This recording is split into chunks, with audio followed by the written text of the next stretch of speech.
weekend. Had a lot of, I just had a great time getting to know everyone and just seeing the camaraderie this weekend. So I'm excited to see where this goes. So I think you all know me because I think you're all here. What we're going to do right now, we've got 3 guest judges, and I think we'll go through and have folks, whoever would like to start. Maybe Liz, would you like to start? Hi everyone, Liz Hubin. I work for the Office of Innovation at the University of Iowa, so helping support faculty, staff, and graduate student startups there.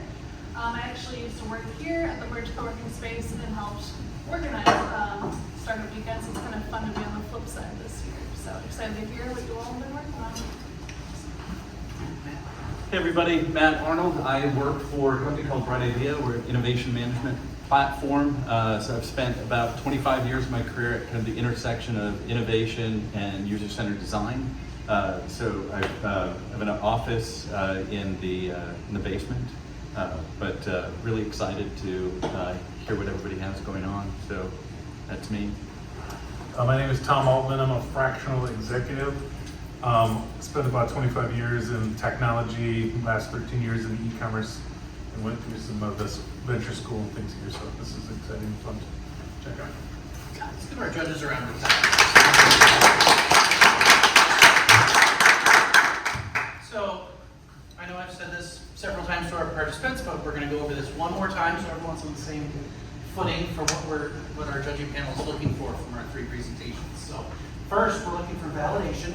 The 3 teams you're going to hear from get out and talk to customers. So the weather has been, other than being ridiculously hot, has been not rainy most of the time. So everyone's been out talking to people. Are they actually solving problems? So is it not just cool technology, but who cares?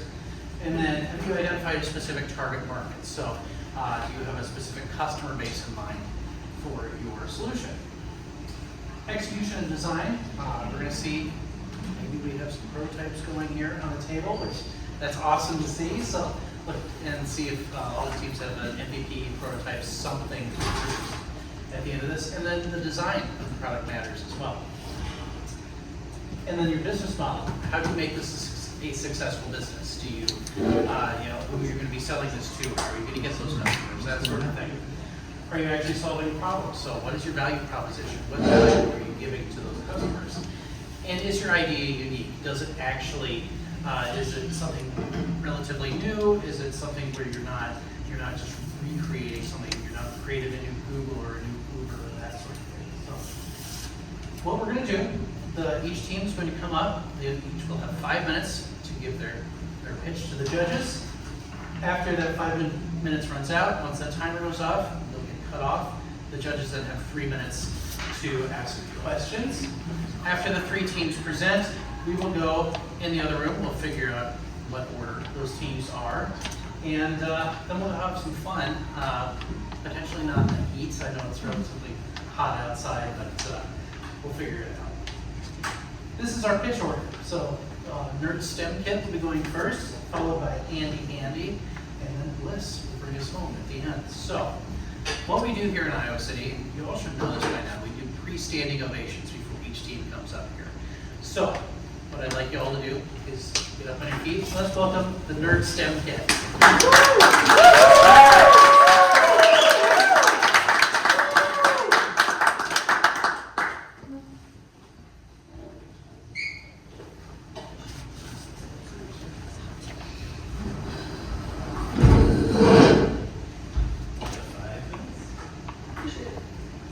Well, hi everyone, my name is Deja, and our concept is the Nerd STEM Kit. Would you guys like to introduce yourselves with me? Sure. My name is Gregory Louie. I'm a retired Alzheimer's disease scientist, and I'm working on curricular development that's aligned with the National Next Generation Science Standards. I'm Roby Whitray. I'm a developer. I develop software for businesses. Hello, I'm Matthew Lewis. I just recently graduated from the entrepreneurship program. And our concept is the Nerd STEM Kit, which is an innovative kit that promotes innovative thinking and understanding of STEM concepts. So yesterday we spoke to over 30 parents that identified several pain points and challenges with supporting their children in their STEM education journey. For example, many of them expressed how boring and traditional the classrooms are, while some of them understand that education is currently being undervalued and devalued with the decreasing educational funding. And lastly, many of them understand that there's a lack of support at home for learning and teaching their children different concepts.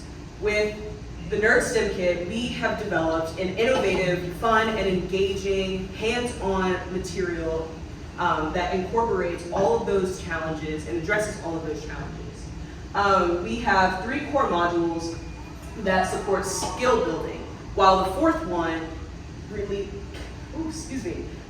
comes up to this really massive career exploration that a lot of parents said that they would like their children to have real life application. And we also have digital instructional content for each module, so you don't have to do it alone. So, like them, you guys don't have to do it alone. I want you to get a glimpse of this experience. Each one of you has a syringe and a cup. I want you to take that and dispel the syringe into the cup like so. Nice job. After a few seconds, you should see some things happening. You should be able to take your finger, hook it like a worm or a fish, and dig your worm out of your cup, and then place it on the table when you're done. On the table? On the plate. Yeah. So this is just a glimpse of Module 1 with our molecular gastronomy kit, which is a massive way of saying food science. We are competitively priced against our competitors, pricing our kits at $19.99 and really targeting kids who can understand these concepts at an early age, really upper elementary and middle school, about ages ranging from 8 to 14.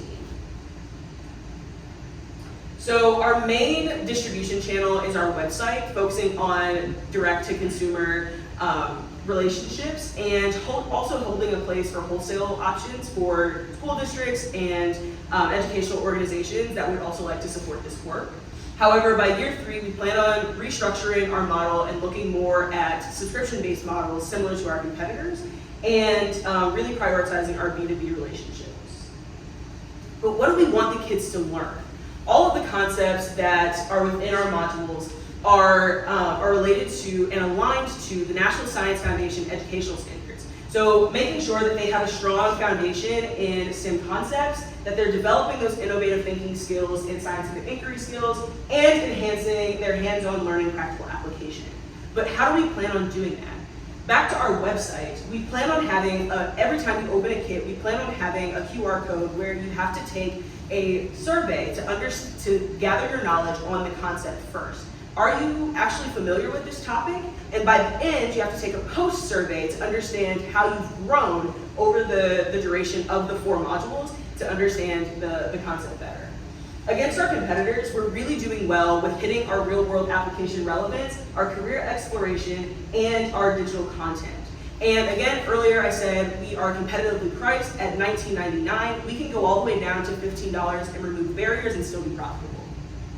Our global market is $5.2 billion. Our market capture, 1% within the North American market, is $18 million, and that is a very conservative approach for our company. Our market strategies, as a public figure, I'm able to integrate these into my everyday. So especially capturing digital advertising, strategic partnerships, community events, and a 10% discount because everybody likes to save a local one. I would like to give a massive thank you to my team who were incredible over the past several days, and we're the best to incorporate this venture because we have experience spanning from the classroom all the way to tech, and thank you so much.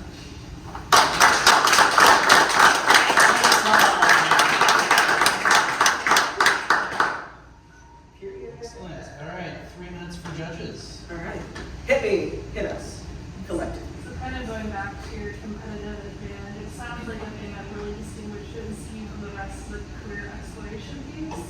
Can you go into that a little bit more and what that means exactly? Absolutely. So I'll actually go back to our modules here. So the goal here is to have 3 core modules that promote skill building, and that last module is reserved exclusively for this like real life scenario that the child is put into. So now that you have these skills, imagine you are in the context of our gastronomy kit. Imagine you're a food scientist and you have to develop XYZ using the materials and skills from 1 through 3. That kind of rhymes. So that's the goal there. So there's a product already on the market for water that is without plastic packaging. They hand them out to triathletes, they pop it in their mouth, it's actually made of the same material. Yes. So it's a design challenge, it's an engineering, it's a business challenge, it's a career challenge to design actually with their kit a possible product. Yeah, so that real life application as well as exploring careers on how we can use these innovative topics and these science topics, STEM topics to apply to what we might want to do in the future.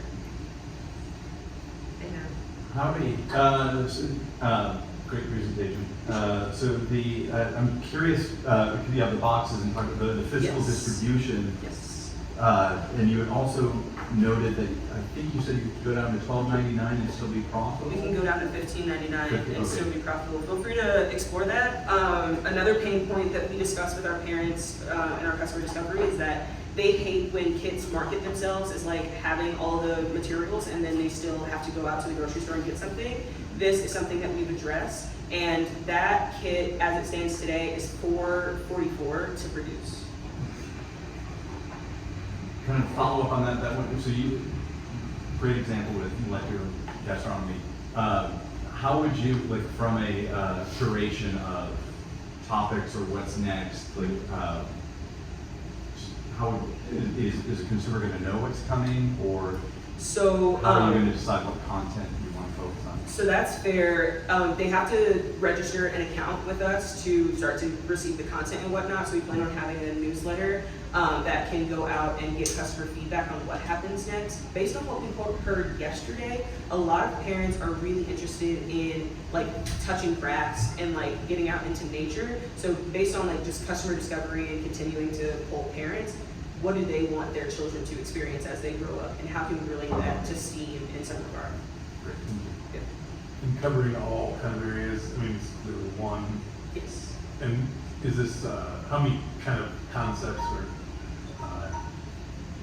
kits In the that pipeline? did you have in mind? Yeah. So the goal, can I answer that? Yes, you Okay, so the goal is to switch to a subscription model by year 3, which would be a 6-month subscription. So in total, we would hope to have around 6 kits long term. Right. Let's give them a round of applause. All right, one down, 2 to go.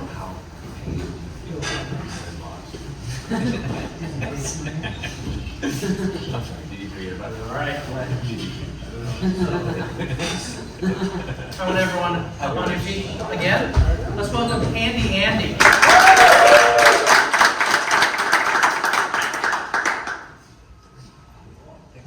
We're Andy and we are automating property management.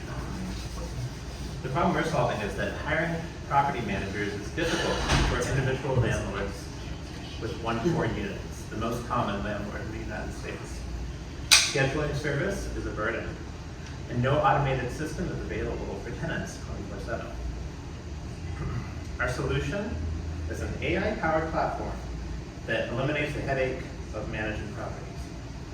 It's individual landlord focused, saves time on scheduling, and saves money on management, increasing ROI for our customers. Our customer discovery included live interviews, and we did a digital survey. We got about 36 responses total, and we found out that 17 out of 36 felt that poor communication essentially was a pain point with managing maintenance requests and repairs to the home. And over half of them, 57%, said that they would use a text-based system to handle all those problems. So our product is split into 2 parts. There's Handy Andy, the AI chatbot, and live support from property managers. So here is key details on how systems work. SMS-based communication for all parties involved, landlord, tenant, vendors. Voice would be nice to have, but it's out of scope for now. The chatbot can be driven by a number of LLMs that are available via API calls like GPT, Llama 2, lots of them. We actually built a sample working chatbot in less than an hour using Llama 2 replicate, Llama 2 can't replicate, sorry. So yeah, we would need to leverage multiple AIs to tackle different tasks within the organization. Two big obvious ones are constructing the database of vendors and the services they provide, plumbers, roof repair, whatever, what kind of things they can repair. And that can be done via communication with the vendors themselves. And it'll also communicate with tenants, landlords, and vendors of service, obviously, and retain the compensation history for the future creation of the ticket. This is a demo conversation, sample conversation about how a user, a tenant would kick off the creation of a ticket in our system. Tenant states in their own words, they've got a problem. The AI starts asking for details, tries to help troubleshoot the problem with them, starting with advice only, trying not to intervene, trying not to include anyone else that's unnecessary yet. When it does determine that it's necessary, it will contact the landlord, and conversation with the landlord happens after that. Conversation with the vendor happens after that. If they don't need to contact landlord, then problem solved. So the market for individual landlords in the United States is 1.5 million. Out of those, 1.4 million is individual investors with 1 to 4 units that are underserved in this country. And we think we could capture about a 50th of the state's worth, 282,000 of units. So for an AI-assisted human property manager, if we had that 282K and we charged about $100 per month, which is about 5%, which is common, based on the median rent of $2,000 a month, that's $28 million per month, or $238 million per year. But we would also offer an AI-only package, which is just $20 a month per unit, and that would net $5.64 million in revenue per month, or $67 million per year. Some competitors out there are software platforms that are hired by property managers.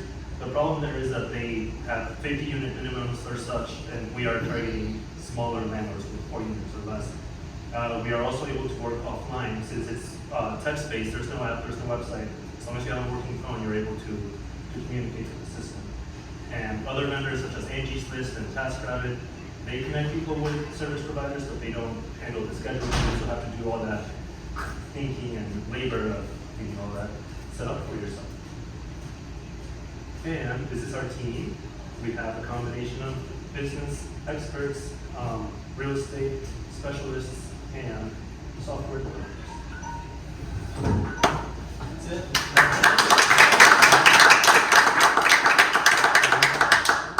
All right, judges.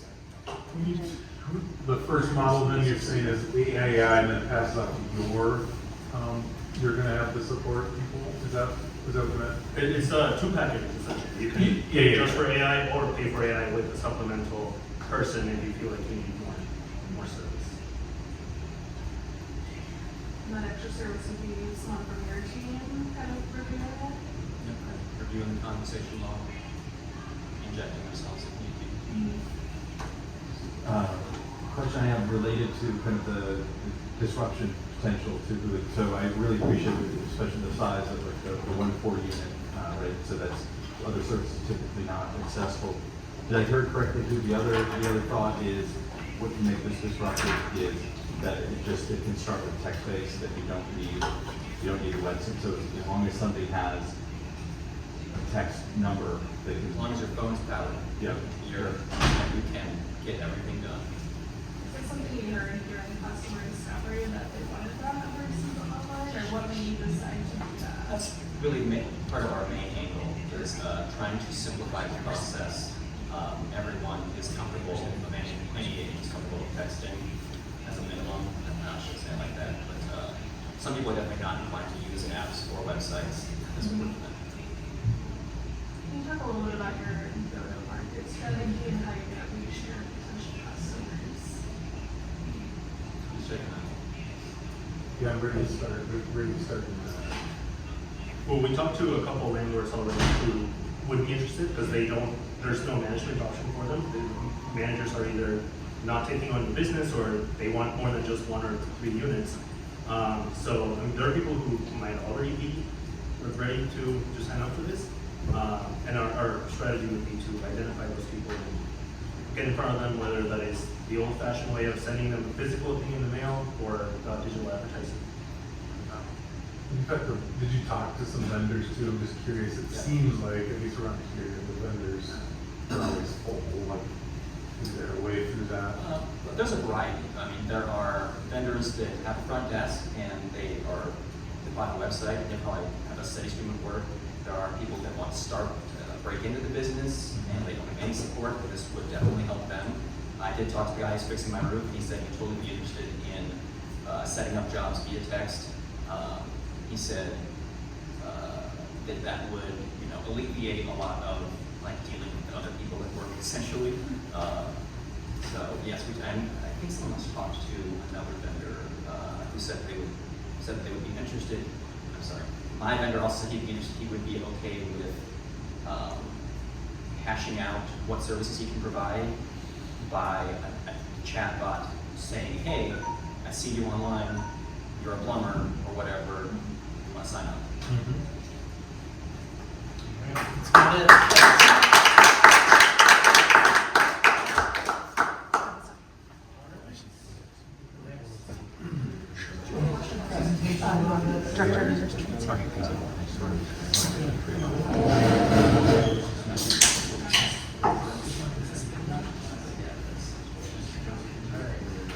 All right, it's our last presentation. So one more time, get on your feet. Everyone get on your feet.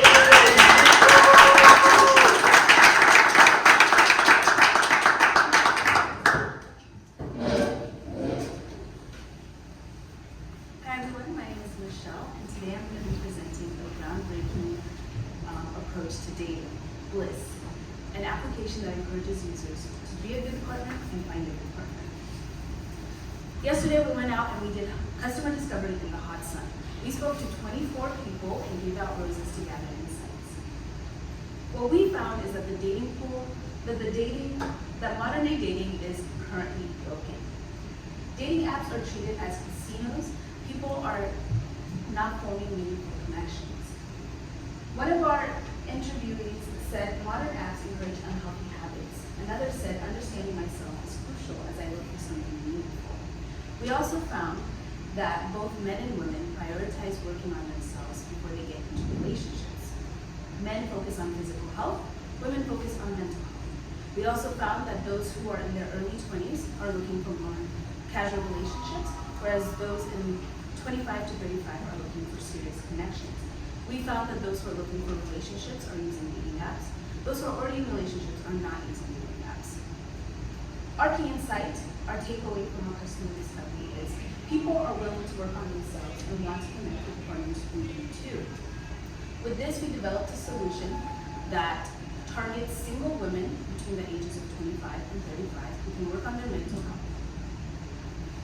Our app is not like traditional dating apps. Traditional dating apps create a dopamine cycle where users cycle through potential matches, never leading to a meaningful connection. Ours releases oxytocin, the bonding hormone. Users are able to actually bond to their people through meaningful connections. We're not about the spark, we are all about the flame. Our application does this by detoxifying the dating pool. We do this with an intake questionnaire, and then we have educational courses that educate the user on what healthy dating looks like. Once the user goes through that reflection period, they're then able to enter into the dating pool to meet other people who value introspection, commitment, and personal growth. And they're able to navigate the talking stage with our AI chatbot.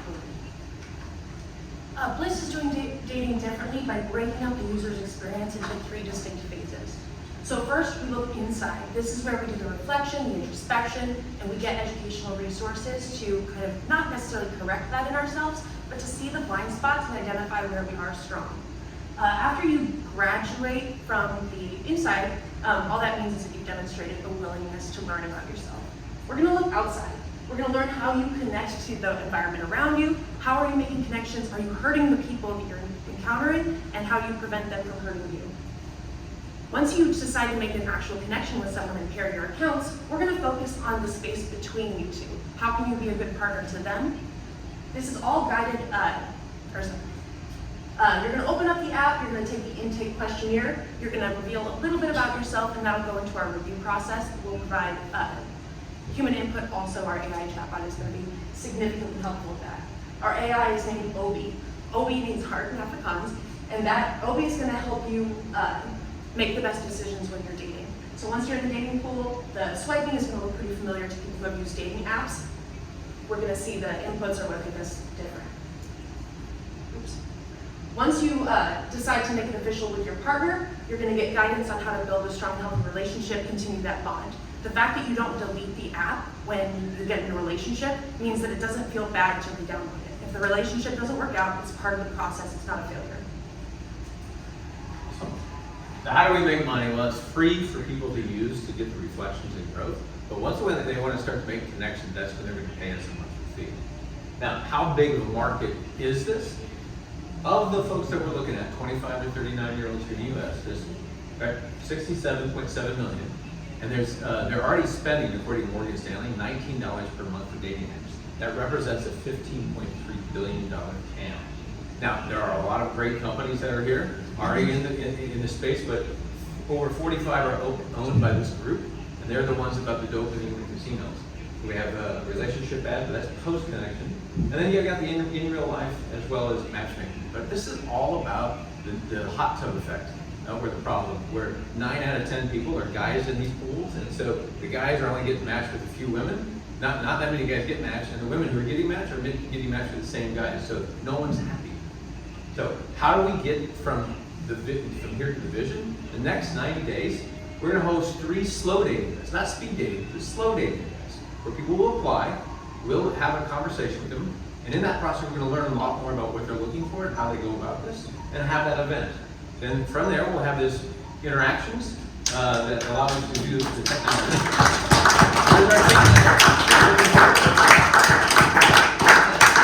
Judges. Oh, thank you very much. We invite you to experience Bliss. Beautiful time. So the slow dating event, that's like manual Obi edition? Is that Yes. what you're thinking? Yep. Yeah, that's what we're going to be getting in and actually engaging with customers to find out what their real needs are, how they actually act versus what they say. So that you can Then build our first iteration of the technology and understand what we need to put our money and time towards in terms of the technology and stuff. So we have a concept, but we want to really understand the human flow, and that's these slow datings will help us. But then once we get that first iteration done and prove that atomic unit test, when we expand, we'll utilize these events and the actual app itself to seed new markets. I was curious, when you showed the differentiate, I appreciate what you're doing on kind of where the market's at. And so from a science validation perspective, what is it that somebody's going to believe, believe in behind that it's not just random? How is the science behind Obi? Yeah, Michelle is our contact in behavioral health. She has a lot of connection with the behavioral health industry. Yeah, so I'll reach out to those that I know who I work as a behavioral health counselor, so I'm connected to them, the psychiatrists, nurses who work in the behavioral health space. I would really get other people to help me validate that those questions that we have in the intake question are evidence-based, that can help people as they advocate that. We'll have ads and sponsors from local therapists and from BetterHelp stuff, so therapy can be advertised on that.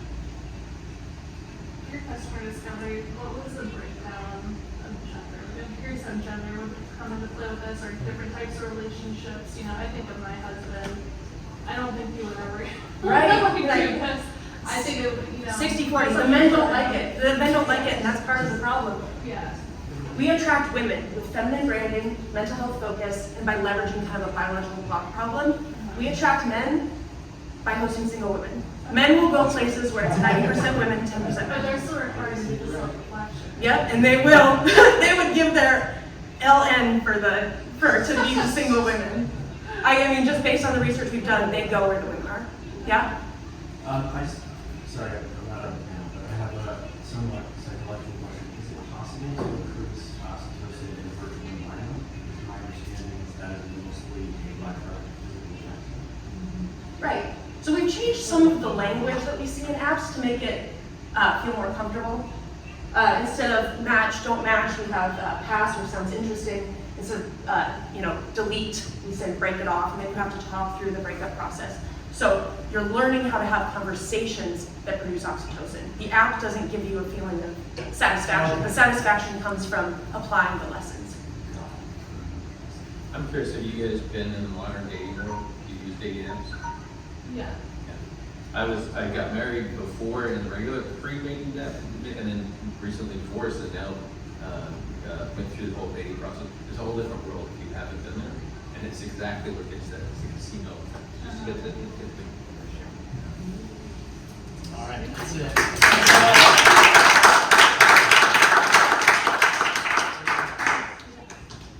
All right, so that's our three teams. Let's give them all another round of applause.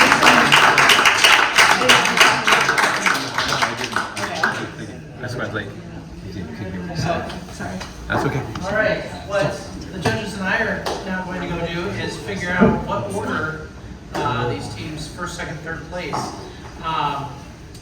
just so the participants can kind of start dreaming about their prizes. So the prizes this year are, and first place gets to pick first of these three.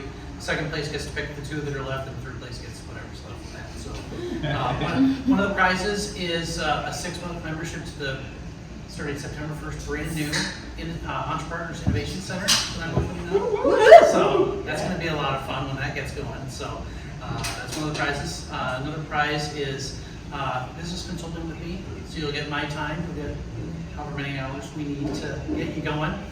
And then the third prize, or the third of the prizes, is an Iowa cider tasting through Cider Finder. So just think about that. Those are the prizes this year. So judges, let's head in there and figure out who gets first, second, and third. So you all are welcome to enjoy it. There's food left, there are beverages left. Enjoy yourselves.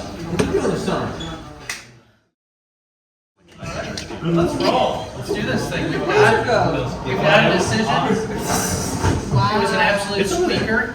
Everyone did an amazing job. It's a squeaker. You're so close. We were arguing. Let me not make money before you finish. And the judges are going to explain what they loved, maybe give each of you a suggestion as we go through. But we do have everyone, we have the teams organized by first, second, and third place. After we're done with this, then my first place team can come over. We'll figure out what prize you want, and then second place, we'll figure out what prize you want for the two that are left, and then third place gets whatever is left at the end. So, you did it. Congratulations. Are you excited? Yeah! Who would like to volunteer what they learned this weekend? Yes? So every time I do Startup Weekend, I like to focus in on an area I don't know much about. And while I know a little bit about like marketing from other things, I really enjoyed learning about creating a go-to-market strategy. Excellent. Who else? I learned a lot of little important things about making good slides Excellent. from my teammates. Yes. I learned about doing like explicit and intentional customer discovery. I just talk to people and ask people questions through like my job, but like actually going to the farmers market and exploring that was certainly an interesting experience. Yes. I learned no one wanted to talk, they wanted to build. And That's great. it was important to let go of. Yes. Good for you, Ben. That's great. And the story with your group, wasn't it kind of a merger of two Right. different things? The AI. It's like a 75-25 split. Yeah. Stay pretty close to the original. Right, it started off as being a food ordering chat bot, and then I wanted a personal property manager for my home. So it would be for homeowners, not for landlords. So then through discovery, we were like, oh, no homeowner is paying for this because nobody wanted to pay for it, so our market was the landlords. Yeah. It's better to learn that here in 24 hours rather than spend months and months working on something. Excellent. Any other lessons learned this weekend? I think I learned how easy it is to do somewhat of research. I honestly talked myself out of just going to talk to people randomly. Easily. Apparently it's very useful. And it helps when you have a whole head full of folks who are willing to talk to you. So. It's helpful when you live in Iowa to do that also, because try that somewhere else. Yeah, that's important. Try this on the coast. You're going to New York tomorrow. Yeah, no, literally. That's a good point. Anyone else learn anything before we keep going? You get $7 grilled cheese at 10 o'clock at night out of the mall. Yeah. Is it like that? That's what I. Is it worth it? Oh, yeah. I say it is definitely worth it if you've been imbibing. Yes. Well, I learned a whole new area of science called molecular gastronomy, which is so cool. And when I did the deep dive into it, it's like you can flavor these things with strawberry and all sorts of wild stuff I never knew was possible. And it would be just fantastic to make more modules. They picked first place. It's just a lot of fun.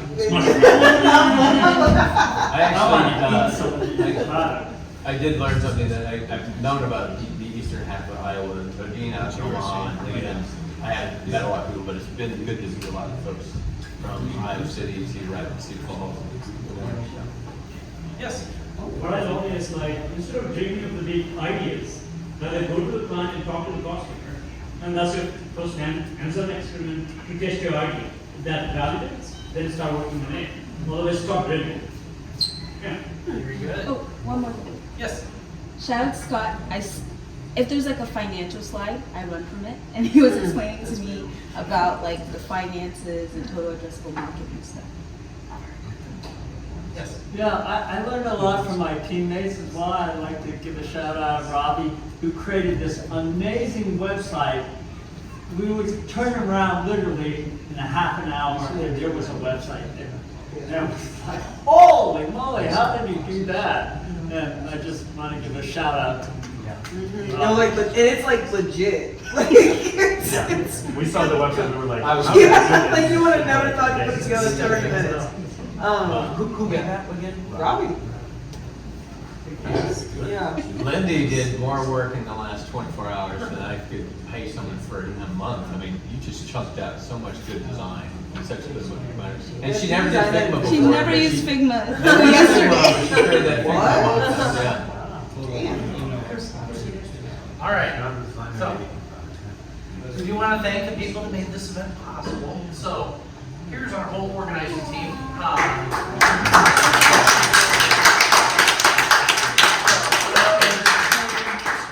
Connor was in here helping set up Friday. Ian was in and out all weekend, helping out with stuff. So, it was great to have them on board. Our mentors. So, these are our mentors. And we're going to make sure everyone gets their contact information because they want all your contact information as well. They want to keep up with what you did this weekend. So, we're going to make that exchange. Thank you to our local sponsors, Entre Partners, Greater Iowa City Inc., and Cider Finders. So, let's see, most of the ciders disappeared. We do have global sponsors, all these folks here. So, remember to get these perks. I think these are good. I think you got like a week to redeem these if you haven't redeemed them yet. So, maybe it would be longer than that. So, Google for Startups, you get some free cloud platform credit. If you just go to that website, you can all have this in an email. Brex, you get if you open a Brex card, so hopefully you all keep going with these ideas. You get your LLC, you get your bank account, you hook that Brex card into your bank account, and you get 30,000 points after spending 1,000 using that credit card that you hooked into that account. So that's there as well. Deal.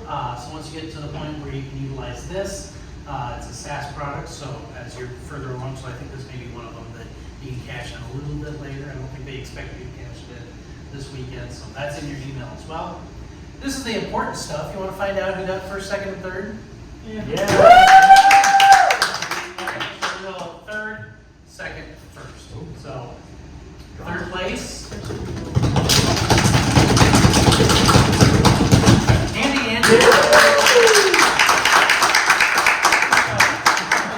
I'm just going to say a word. Yeah, I mean, I think what we have talked a lot about Andy is it's definitely something I think where you really identified a group that was needing this help, the landlords of the 1 to 4 property range. And I think that was really a good thing that you did, because I think there's that, you guys identified and talked about, there's a whole bunch of people that own a whole bunch of property, but the 80-20 rule, you know, is that other landlord that probably need the most help. So definitely see that working for sure. So I think the combination of that and then the work that you did to connect the vendors was really smart.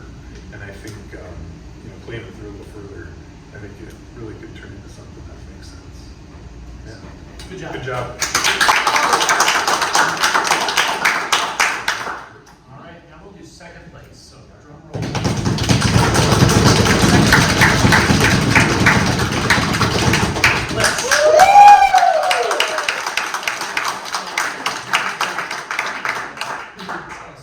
So, a few things that we've talked about. I think one, just for everybody, great presentations. So I think everybody, we were really impressed. And Bliss specifically, think you are on a really interesting area, right? Especially when you're talking about like kind of detoxing, you know, and removing like a casino effect to what's going on. I think there's a lot of upside. Was impressed with, didn't run any financial numbers, but was impressed with how you kind of broke down the market and how that happened. Was also, for me, I was impressed with kind of the business model on kind of a freemium kind of thing, on how you can start with the reflection is free, and then you know kind of pay for the connections. Again, the presentation was great, and one of the things that we had talked about too is we were really interested in even some quick things that you might do for funding, or even like for revenue. Is you talked about BetterHelp, and even maybe connections for referrals to BetterHelp, getting a bounty for that. Seems like there, but I think there's a lot of interesting upside. I was just impressed with what you pulled together. So just wanted to share those thoughts with you. Thank you. Thank you. So obviously we don't.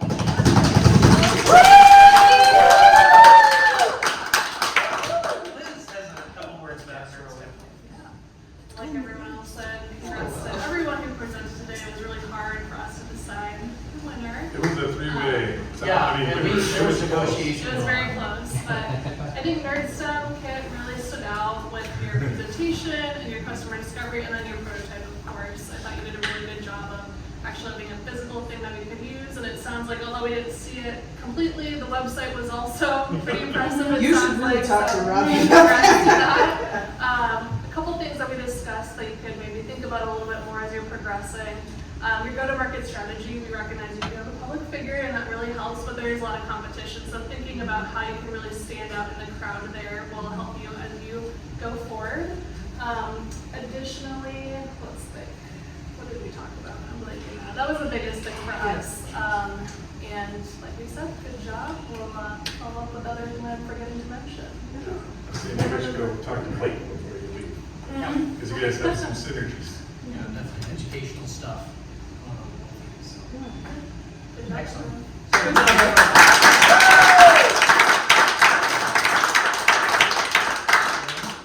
So I do want to thank all of you for participating. This has been a lot of fun this weekend.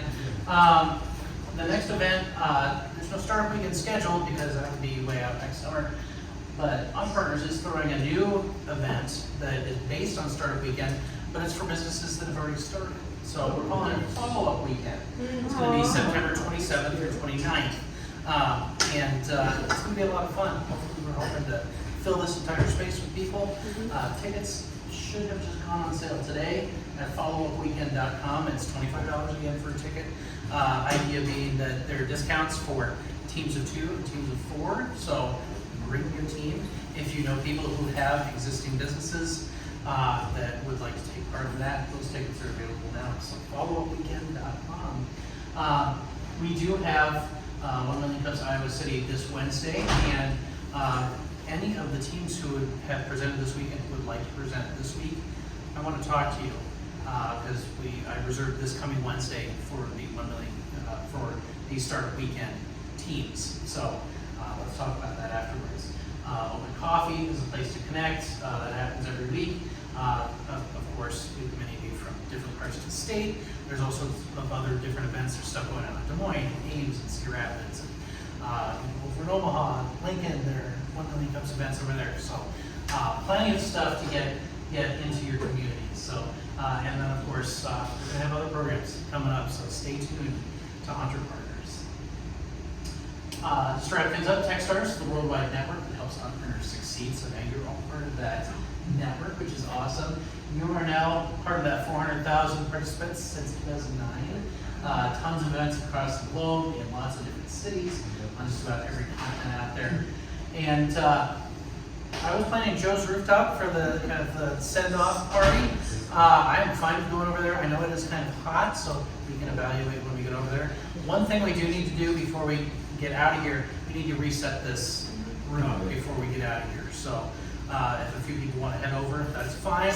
But I do need a little help resetting this room, taking garbage out, that sort of thing. But otherwise, thank you all so much for making this an amazing weekend, and I hope to see you all again at another event. Big thank you.